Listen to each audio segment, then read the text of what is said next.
NBC Sports continue our 50th anniversary salute to NASCAR with today's coverage of the Busch Grand National Series TouchStone Energy 300 from Talladega Superspeedway in Alabama. After 8 events on the 31-race schedule, rookie Dale Earnhardt Jr. finds himself atop the series standings with a scant 31-point edge over another youngster, Matt Kenseth, with seasoned veterans Elliott Sadler, Mike McLaughlin, and reigning series champion Randy LaJoie rounding out the top 5. 48 cars attempted to qualify, but from the first lap of practice, there was never any question as to who would lead the field from the pole. With more, here's Jack Arute. Jerry, they call him Front Row Joe because of his penchant for qualifying his cars on the front row.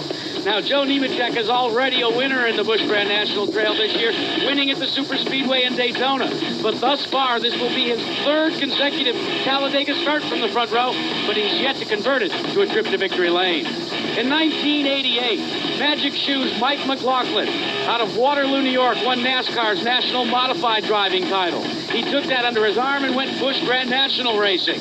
McLaughlin is already qualified on a pole at Daytona. He's also already won on a familiar half mile in Nashville. Buckshot Jones got his nickname from his granddad when he was a youngster. His grandfather said, "You've got a head just as tough as Buckshot." And Jones has taken that toughness Busch Grand National racing. He's a former winner back in Milwaukee, Wisconsin 2 years ago.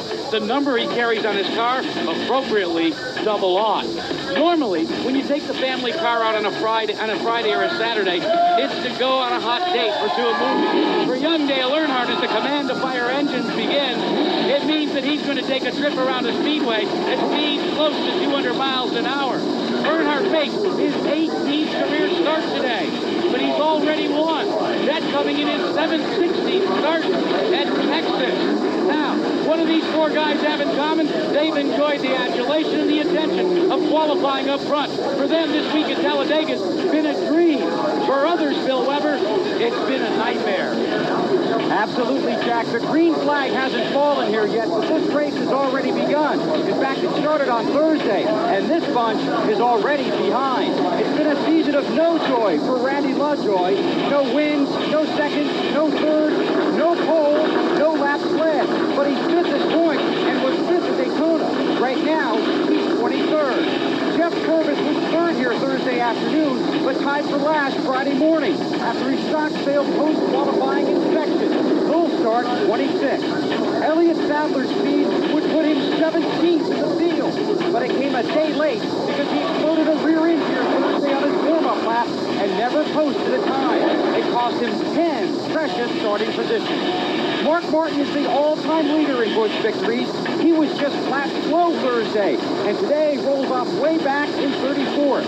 You can win from back here, but the deepest any previous winner has ever started in this race is 23rd. Mark did it last year. LaJoie, Purvis, Sadler, Martin, 4 talented drivers capable of getting to the front. It's not where you started racing, it's where you finish. Nowhere is that truer than Talladega, where the challenge is not only getting to the front, it's staying there. Now for more on today's race, to the booth with Dr. Jerry Punch, Benny Parsons, and Kyle Petty. Hello, everyone. So glad to have you with us. I'm Jerry Punch, along with our 2 expert analysts, Benny Parsons and Kyle Petty. And gentlemen, this racetrack, so massive with wide sweeping turns, I've been told by drivers that it may be the easiest track to drive, yet one of the most treacherous to race on. What are they referring to? Because they're racing, there's no way to get away from another car. They're racing at 190 miles per hour and just that far apart, nose to tail, and side by side. Kyle, you really have to depend on your fellow driver at Talladega. You do. Physically, it's the easiest place in the world. Turn left, stand on the gas, you do it all day long until you make a pit stop. Mentally, very taxing, very demanding. You're running, like you say, an inch and a half off somebody's bumper at 185, 190 miles an hour, and chances are that guy in front of you has 0 experience. You're going off into a hole behind somebody that's never been there before. So let me tell you, there's a lot of trust that's going to go on out there. Experience is the key ingredient. That's why the list of past winners here reads like a who's who in stock car racing history. Dale Earnhardt Sr., Ernie Irvan, Jenny Schrader, and Mark Martin. As the field of 43 rolls off, before we get underway, let's check in back in our Wide World of Sports studio in New York with host Robin Roberts. Welcome back to Talladega Superspeedway in Talladega, Alabama, the 9th annual TouchStone Energy 300. Our race analysis, it is 300 miles long, 113 laps. The field separation just 5.3 miles an hour. The pit window, that's important, 50 to 55 laps. But you can go 56 to 57 laps. That's halfway.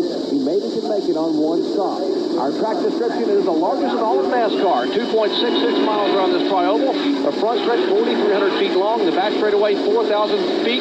That is a straight shot. The corners banked at 4 stories high, 33 degrees. The tri-oval, 18 degrees. The backstretch almost flat at just 2 degrees. Our Suzuki starting grid shows you that front row Joe Nemechek, for the 3rd consecutive year, is on the pole, flanked by the man they call Magic Shoes, Mike McLaughlin, a former modified champion. Back in row 2, a couple of youngsters. Dale Earnhardt Jr., he is the point leader, not a rookie, but only run about a dozen races or so in this series at 23 years of age. Back in row 3, Hermie Sadler turned 29 years of age yesterday, making an omen for the former Rookie of the Year to get his first win in 1998. Some impressive drivers, a lot of young guys starting up front, including Dave Blaney and the former 2-time series champion Larry Pearson, Kyle Petty and Benny Parsons. A lot of youth in this series, and a lot of guys starting toward the front with very minimal experience here. We just saw Tony Stewart, the IRL champion, here in the NASCAR Busch Series race. David Green taking a day off from TouchStone and Winston Cup is going to run the Busch race. Almost ready to go down the backstretch, as Jerry said. 4,000 feet. When you come off turn 2 and look towards turn 3, Cal, it looks like it's about 6 inches wide. It's about 6 inches wide, and it gets to be about 3 inches wide when you get there. You feel like it's like you take people around this racetrack that have never been there, and they say, how do you guys run at that wall down there? It looks like there is no turn there. And all of a sudden you get there, and you're on the bank, and you're coming back down the front stretch. And right now we're seeing these cars at 60, 70 miles per hour. We'll be seeing them at 190 miles per hour, and trust me, folks, we'll see them 4 abreast before the day is over. The car you saw a moment ago, Jeff Purvis, starts back in the middle of the field. He was the 2nd fastest car in qualifying in first day, but was disallowed because of a rules infraction. He starts back in the middle of the pack. Look for him to make a run early toward the front. And Kevin Swantz missed the driver's meeting. He will have to start at the very end of the field today.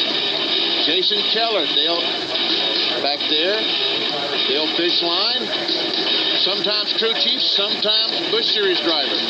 And you saw Mark Martin, last year's winner of this race, starting back in 34th position. He won this race a year ago from back in 23rd, but he has got a long way to go and just 300 miles to get there.